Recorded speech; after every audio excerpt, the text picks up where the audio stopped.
Olá, você, muito boa noite. Mais uma vez, muito obrigado pela sua audiência aqui conosco nessa noite fria de sábado aqui em Presidente Prudente. Temperatura mais agradável hoje, né? Uma ótima noite, muitas coisas boas é o que eu desejo para você.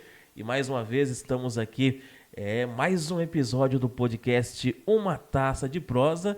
Uma noite agradável para que você possa também abrir aquela maravilhosa garrafa de vinho e sentar aqui e nos acompanhar e sentar à mesa também e saborear aí a dica de harmonização que o nosso especialista trará no dia de hoje.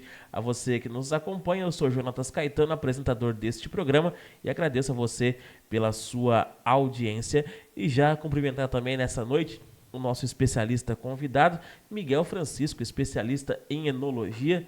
Miguel Francisco, mais uma vez, seja bem-vindo ao nosso podcast. Uma ótima noite para você. Obrigado por aceitar o nosso convite mais uma vez. Eu é que agradeço a oportunidade, é uma honra estar aqui falando com você, com toda a galera aí que acompanha.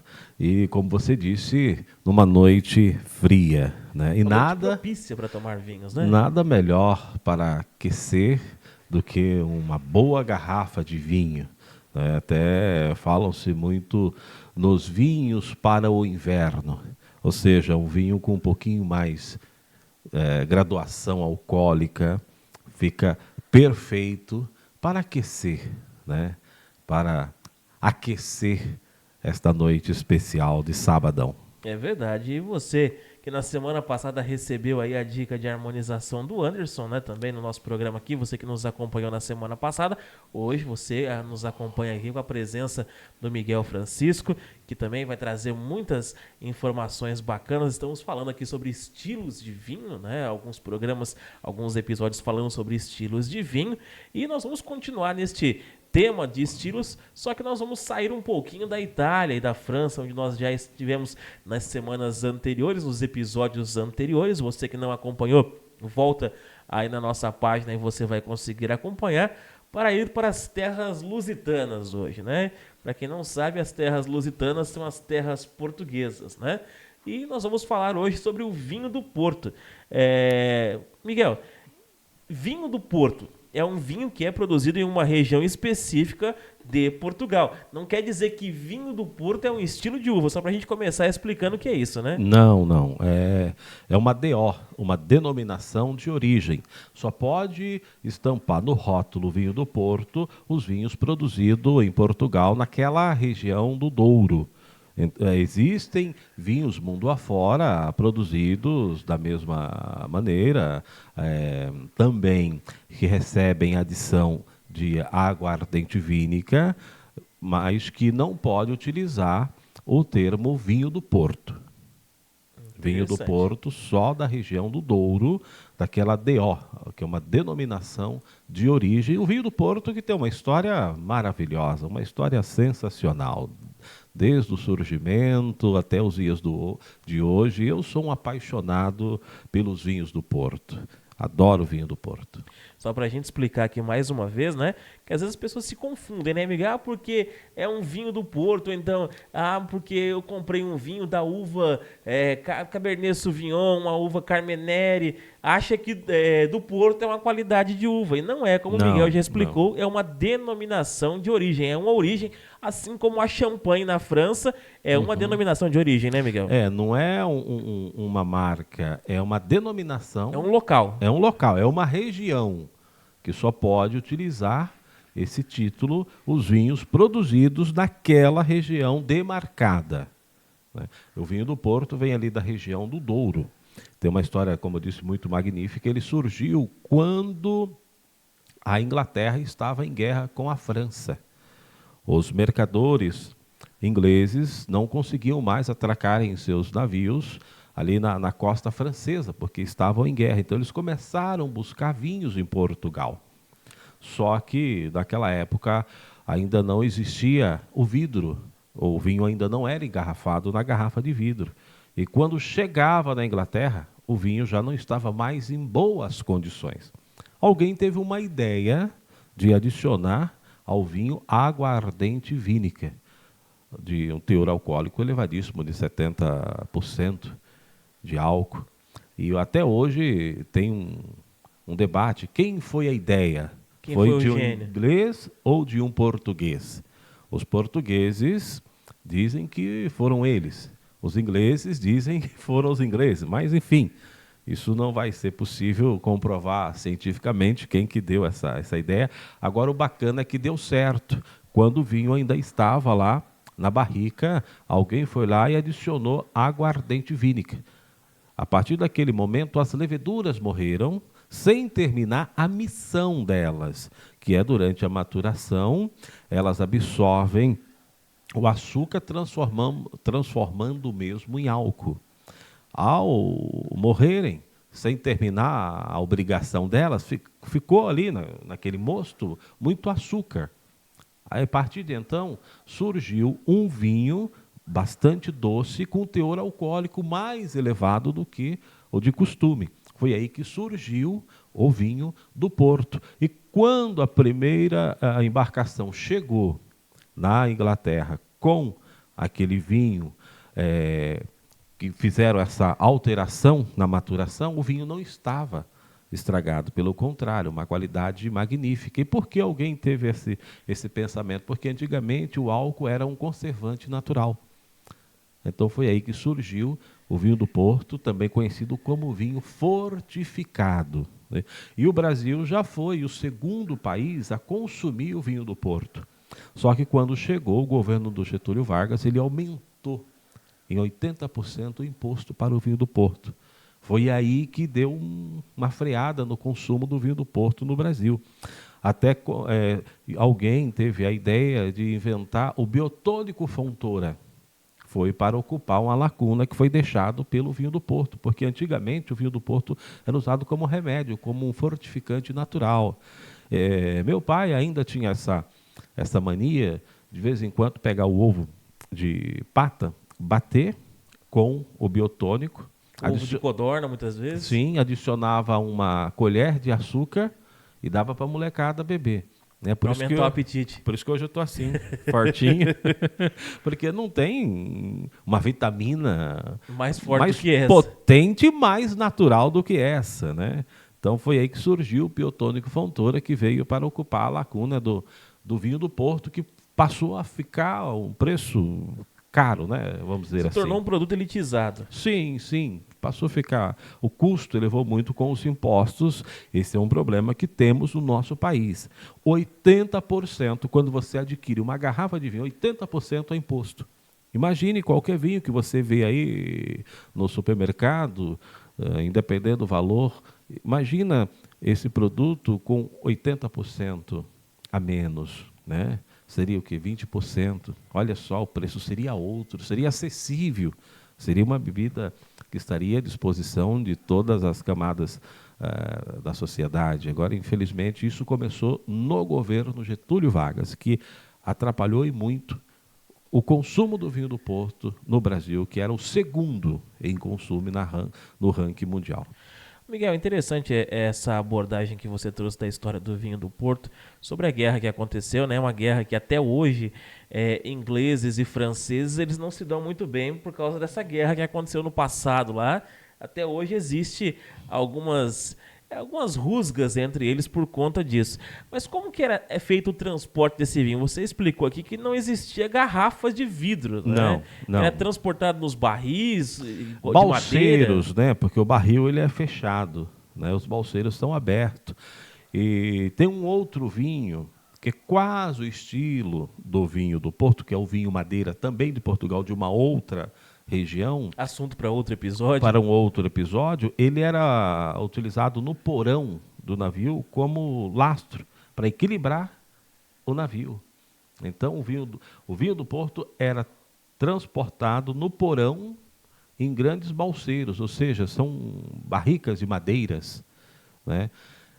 Aí não me pergunte da parte da higiene, que naquela época não existia a vigilância, não existia o MAPA, que é o Instituto Brasileiro que fiscaliza os vinhos, porque se for o Ministério da Agricultura, que cuida dos vinhos, tem dentro do Ministério da Agricultura um núcleo chamado MAPA. São eles que, quando você importa, por exemplo, você recebe uma carga de vinho do Porto, você tem que ceder 2 garrafas para eles fazerem as análises. Se você montar uma vinícola, você vai receber a visita do mapa, eles que vão avaliar todo o local, como se fosse a vigilância sanitária, para falar se pode ou não pode. Na verdade, é que se esse mapa for na França, ele fecha todas as vinícolas francesas. Nenhuma passa no sistema Da fiscalização. da regra brasileira.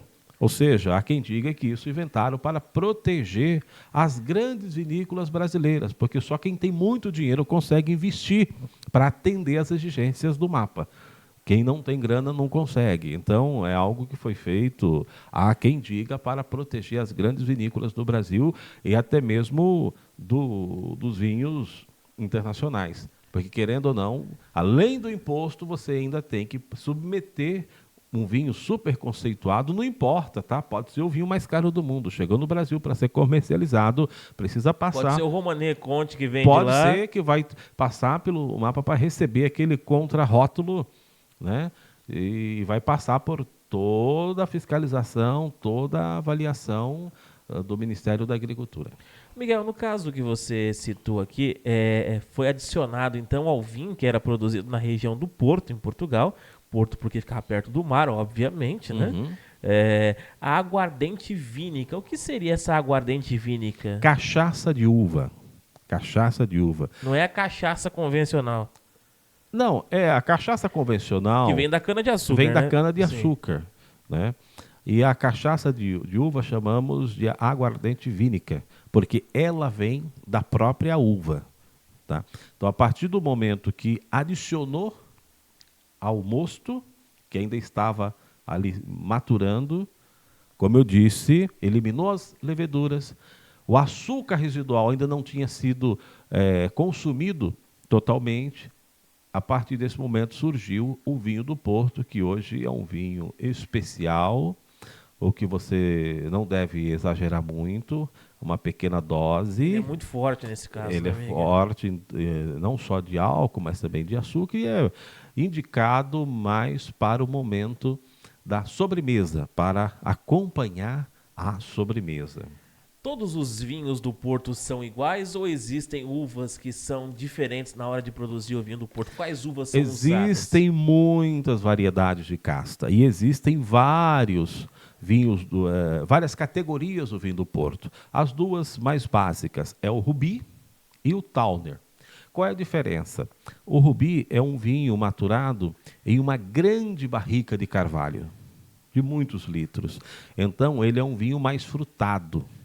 É um vinho que traz mais aromas de fruta. No paladar você vai sentir mais frutas vermelhas, frutas em compotas. Já o Tawner não, ele é maturado em pequenas barricas de carvalho. Então ele tem mais traço de madeira, de castanha. Ele já fica mais oxidado. Ele tem vida mais longa do que o Rubi. Só que ele tem uma certa diferença que em boca você sente. Você vai sentir mais madeira. Então, os vinhos, os dois primeiros, nessa ordem, é o Rubi e o vinho Tawner. Depois vem o Reserva, vem também o LBV. O Tawner, você encontra muito em hipermercados, está lá no rótulo 10 anos, 20 anos, 30 anos, 40 anos. São vinhos de reserva. São vinhos para guardas. Pra guarda. E o Colheita. O Colheita é muito bacana. No ano passado eu tentei comprar um Colheita do ano de 1974, que é o ano em que nasci, né? Estava celebrando 47 anos, queria abrir um vinho da minha idade, que nasceu no mesmo ano que eu, só que devido à minha idade e o pouco poder aquisitivo não foi possível, não foi fácil. Então, se o ano passado, que eu era um ano mais jovem, não consegui, esse ano nem vou tentar. Então, por exemplo, você quer presentear o teu filho quando ele completar 18. Você compra na safra que ele nasceu, quando ele completar os 18 anos, você presenteia ele, ou seja, um vinho da mesma idade, né? É um vinho muito bacana para você presentear as pessoas que você gosta, fazendo uma homenagem, trazendo um vinho da mesma idade daquela pessoa. E o último é o Vintage. o vintage ele só é produzido em safras especiais. 2% das uvas são selecionadas, separadas e maturadas. Aí, após o vinho estar pronto, apresenta ele para o Instituto do Vinho do Porto.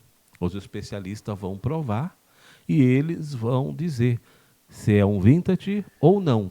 Se não atingir o nível que o eles nível colocam exigido, aí ele passa a ser um LBV. Tá? Mas todo LBV é um vinho que não conseguiu atingir o nível de um vintage. Então, se chegou lá na hora do teste e reprovou, ele cai de categoria. E o Instituto do Vinho do Porto é seríssimo. Não quebra galho, entendeu? Não é coisa BR. Não tem, porque eles não tem prezam o amigo do amigo não, que dá um pela jeitinho qualidade. brasileiro. Até porque o vinho do Porto, o apreciador do vinho do Porto, ele exige qualidade. A única bebida que está na Constituição da Inglaterra que pode ser usada para celebrar o rei é o vinho do Porto. É a única bebida que está na Constituição da Inglaterra que pode ser degustada em um momento especial de homenagem ao rei. É uma coisa muito séria, não é uma coisa desorganizada. Não é uma bebida qualquer. Não é uma bebida qualquer. No Brasil, o senhor Carlos Cabral é uma das maiores autoridades de vinho do Porto do mundo. Ele é um estudioso. E o que eu sei, o pouco que eu sei sobre o vinho do Porto, eu aprendi com o senhor Carlos Cabral, que tem vários títulos concedidos pelo vinho do Porto, e ele é um sinônimo de uma pessoa apaixonada pelo vinho do Porto. Então, o vinho do Porto, se você não conhece, procure degustar um vinho do Porto. Eu tenho certeza que se você degustar da maneira correta, você vai se apaixonar também pelo vinho do Porto, porque eu sou um apaixonado pelo vinho do Porto. Eu amo o vinho do Porto. Existe vinho do Porto branco? Sim. Nós estamos acostumados a conhecer o vinho do Porto tinto, né? Sim, tem o branco, tem o rosé e tem o tinto. Normal. Existem, sim, essa variedade igual nas demais segmentos do vinho. Na questão do vinho do Porto branco, você já provou, Miguel? Você já teve essa oportunidade? Eu nunca tive essa oportunidade, né? Isso aqui é uma curiosidade que me surgiu agora. Eu já provei que em uma degustação guiada pelo Miguel Francisco aqui, o vinho do Porto tinto, né? Uma das degustações que o Miguel realiza na Confraria do Vinho. Daqui a pouco a gente fala sobre a Confraria do Vinho também, Miguel, aproveitar aqui a sua presença. Mas fala um pouquinho mais pra gente do vinho do Porto branco. Na cultura do nosso país, nós brasileiros geralmente gostamos mais dos vinhos tintos, né? Nós temos mais apreços pelos vinhos tintos. Mas os brancos, como nos demais segmentos do vinho, eles existem com a mesma qualidade e não diferem em nada e não deixa a desejar em nada em relação aos vinhos tintos, tá? Não existe o porquê não degustar um vinho branco. Eu acho que existem momentos que exigem um branco, ou um tinto, ou um rosé. Depende muito também do prato, da refeição, o qual o vinho estará acompanhando, da harmonização. Tem pratos que exigem, para ter uma excelente harmonização, o vinho tem que ser branco. Só para a gente colocar, o vinho do Porto branco, ele é licoroso da mesma maneira dos outros? Para ser vinho do Porto, tem que ser licoroso. Ele é licoroso e recebeu a água ardente. A água ardente, né?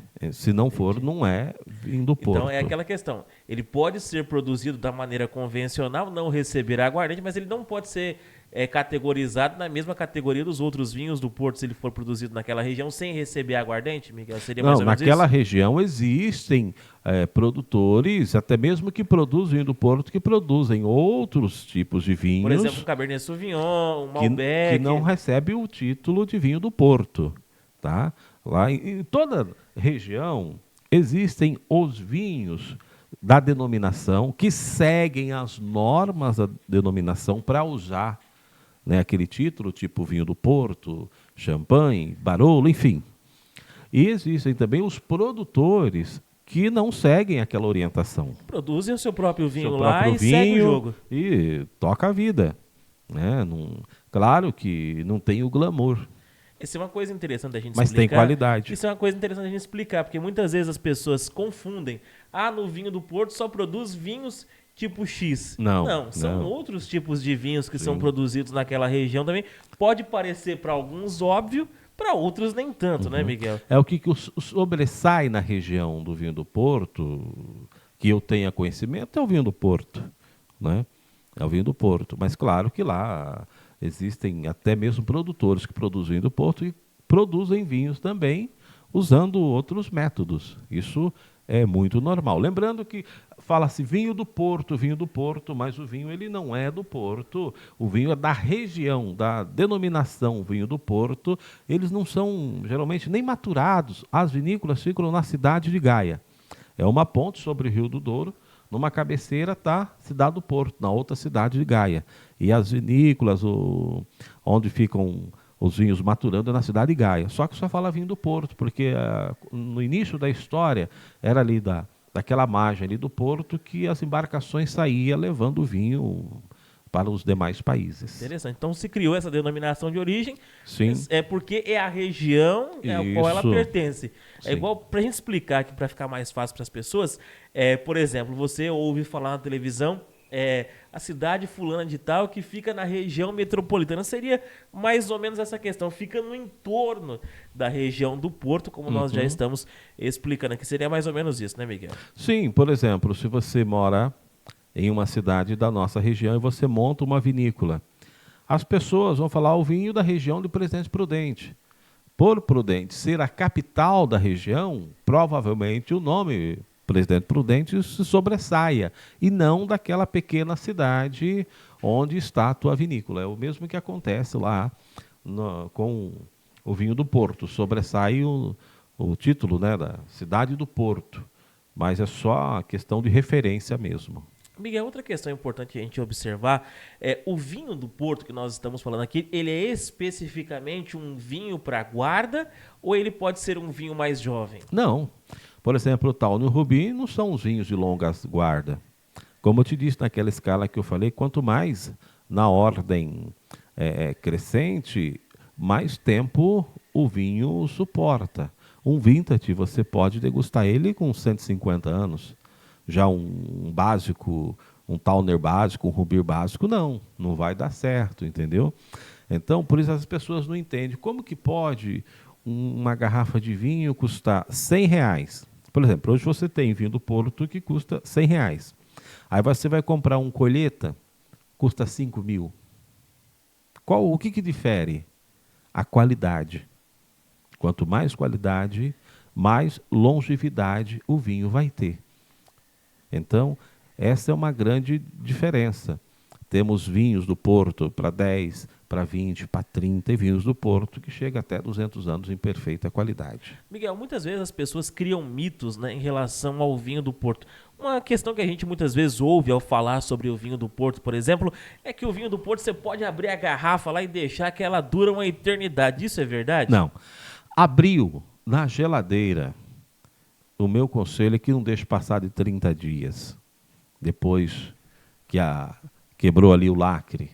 Não mais do que isso.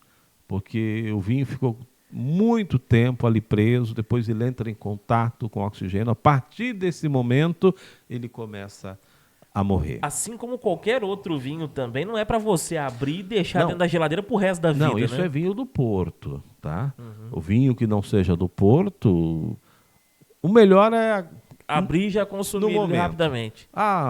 Não deu? Então amanhã, na refeição Na de janta amanhã, de amanhã. ou melhor no almoço de amanhã, né? Já degusta esse vinho. Né? O O vinho vinho, do Porto ainda 30 dias ali. 30 no dias, máximo. no máximo. E não importa qual, tá? Não importa se é um simples, se é um médio, se é um vinho de muita... Se é um vinho reserva. reserva. se é... Não. Qualquer um. Não deixa passar de 30 dias, não. Senão ele começa a perder a sua qualidade também. Chegou 30 dias, ele já perdeu, mas ainda é possível apreciá-lo. Tem sabores. Né? Não, ainda é possível apreciá-lo. Outra questão também, que eu trouxe aqui algumas questões, né? Até porque o especialista aqui, mais uma vez eu vou citar, é o Miguel, não sou eu. Eu sou jornalista, não sou especialista em vinhos, igual nosso amigo Miguel Francisco, que é um estudioso. Perguntas fáceis para que eu possa dar respostas complicadas. A outra questão também que se coloca, o vinho do Porto é sempre muito doce, isso é verdade? Sim, ele tem mais açúcar do que qualquer um outro. Quando ele estava maturando, que foi adicionado água ardente, as leveduras morreram e ele ficou com mais açúcar. Só que é um açúcar residual. Não confunda vinho do Porto com vinho suave, com vinho de mesa. Ou com aquele vinho que foi colocado açúcar nele, Alguém né? colocou lá açúcar de cana. Não, o vinho do Porto não. O vinho do Porto ele já foi elaborado, né, para ter mais açúcar, sim, mas é açúcar residual da própria uva, não é aquele açúcar que vai causar tanto mal à saúde. Mesmo assim é bom fazer uma ressalva, quem tem diabetes, consulte o seu médico em relação ao vinho do Porto. Eu tenho, né, e eu amo o vinho do Porto. Mas tem que moderar. Com moderação. Se tem diabetes, vá com moderação. Outra questão também, outra pergunta que se colocou, o vinho do Porto ele é sempre bebido em pequenas taças, Miguel? É um vinho para você ir com moderação, devido ao teor de álcool. O alcoólico dele é muito mais alto do que... É um cálice, né? Não é uma pequena taça, é um cálice. Não é uma taça Não, grande. Ele vai te ajudar. Até porque ele é indicado para o final da refeição, para o momento da sobremesa. Na refeição, vamos imaginar uma refeição, você iniciando com um espumante ou com um vinho branco, depois você vai para um vinho rosé, depois para um vinho tinto, aí encerra com o vinho do Porto, um cálice, vai ajudar na digestão. Não é uma garrafa inteira, né? Não, ele vai harmonizar com a sobremesa, lembrando, por falar em harmonização, que o dulçor da sobremesa nunca poderá ser superior ao dulçor do vinho. Muito cuidado, você pegar aquele pudim com aquela calda já açucarando, não vai dar certo. Com o vinho do Porto não vai dar certo. Vai ficar enjoativo, Miguel? Não vai harmonizar. Não vai harmonizar. Não vai harmonizar. Para harmonizar, o prato tem que ter menos açúcar do que o vinho do Porto. Aí tem uma outra harmonização que definimos como harmonização por contraste. Quando os opostos se harmonizam. Já ouviu falar que às vezes casar um é os do opostos jeito... se atraem. Os opostos se atraem. Vamos colocar assim, definiu bem. Os opostos se atraem. Você pega um vinho do Porto e um queijo gorgonzola. Vai ser sensacional. Vai ser perfeito. Uma harmonização, acho que das mais apreciadas quando o assunto é vinho do Porto. Então, gorgonzola com vinho do Porto. Você acabou de colocar outra questão que eu ia perguntar, então derruba outro mito também, que o vinho do Porto ele só harmoniza bem com sobremesas. Então não é isso também, né, Miguel? Não. Com gorgonzola, olha, é sensacional. É perfeito pela harmonização por contraste. É uma super harmonização. Eu vou além, não é nem harmonização, é um sacramento. É muito superior a uma harmonização. É sensacional, algo maravilhoso. Para o frio que está, vai super bem. Miguel, quais dicas que você dá àqueles que estão nos acompanhando nesse momento? O que deve se observar antes de falar, olha, gostei do que o Miguel falou, vou no mercado comprar um vinho do Porto. O que deve ser observado antes de tomar essa decisão de comprar o vinho do Porto? Primeiro, a harmonização não é uma ciência. A harmonização é apenas uma sugestão. O que o meu paladar aprova, o teu pode não aprovar. O que você gosta, eu posso não gostar.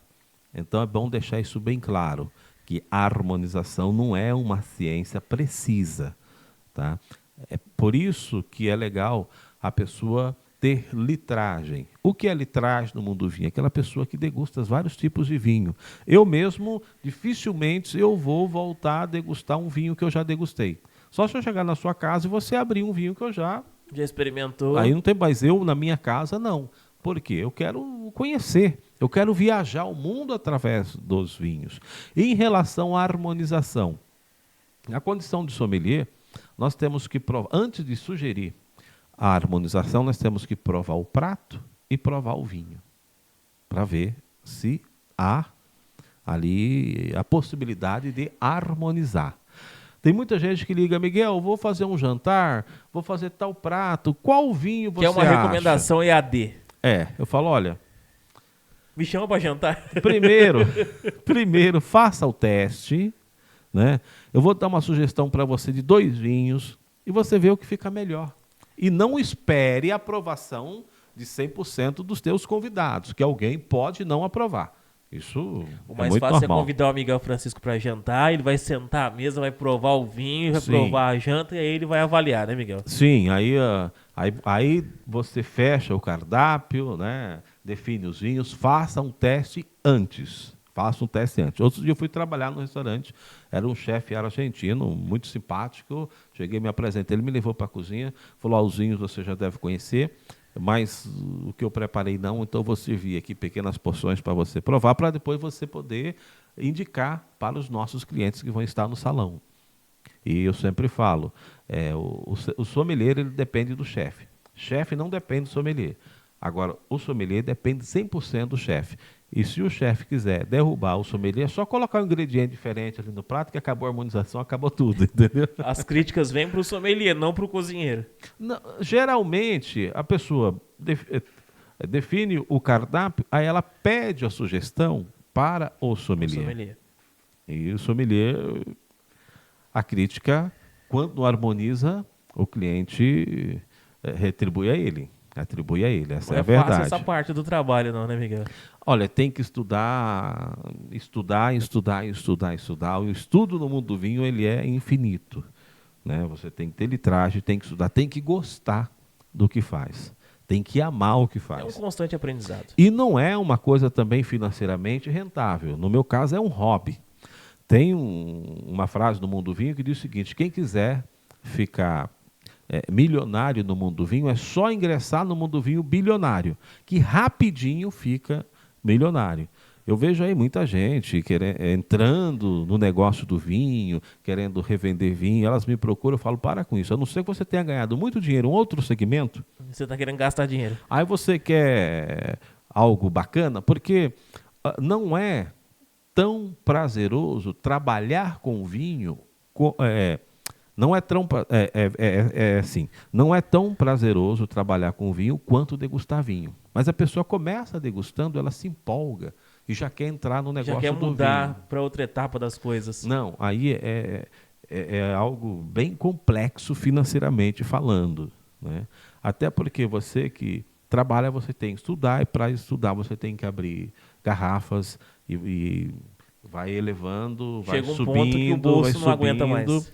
Chega um momento que o cartão você paga só o mínimo. Mas é gostoso. Eu amo vinho. Legal. Miguel, agora falando também do seu trabalho aqui na nossa cidade, né? Você que é um especialista no assunto de vinhos aqui, você também tem a Confraria do Vinho aqui em Prudente, a qual eu já repeti aqui no programa anterior.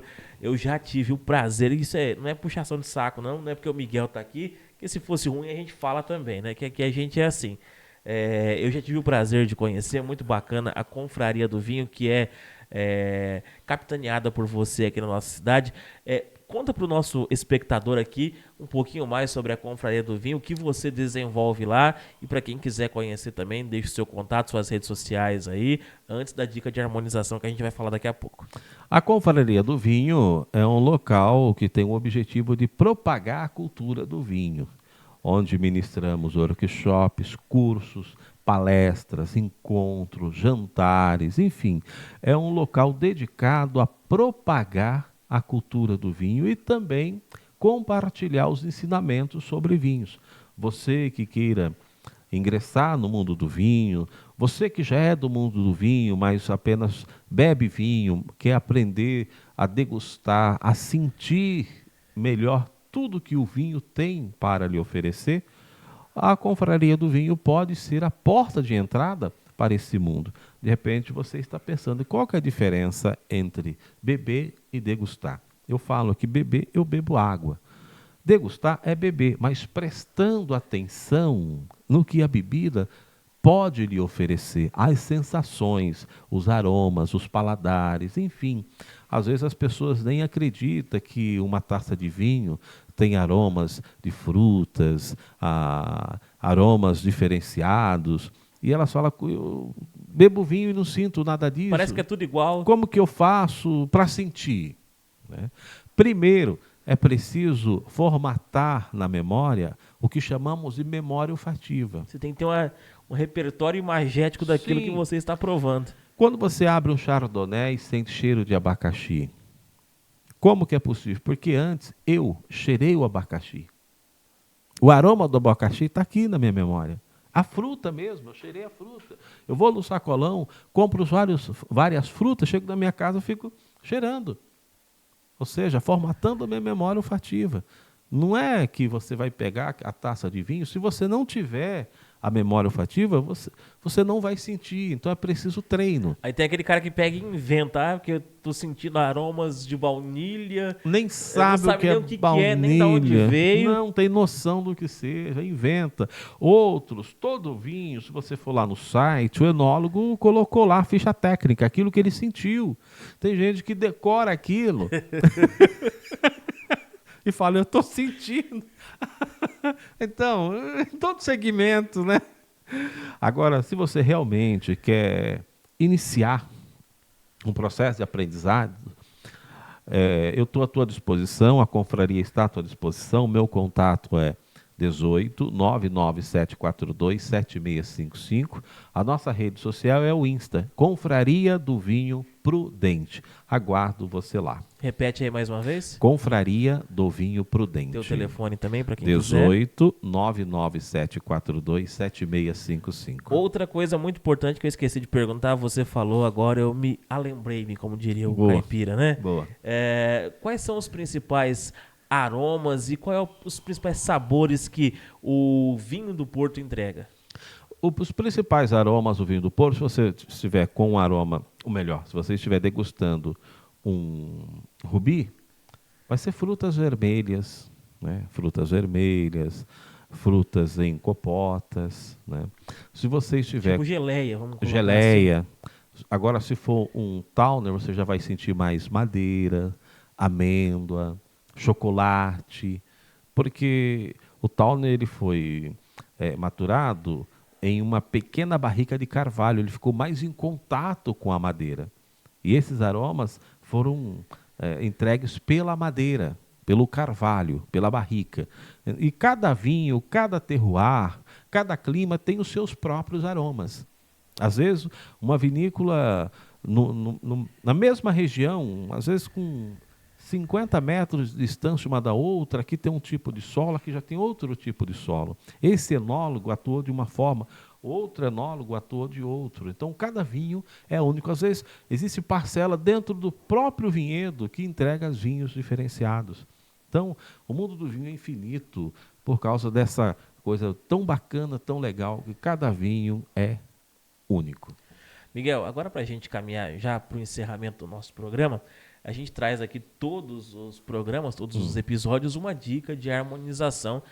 Sempre é um prato principal ou uma entrada. No caso do vinho do Porto, ele já parte mais para o lado da sobremesa, né? Sim.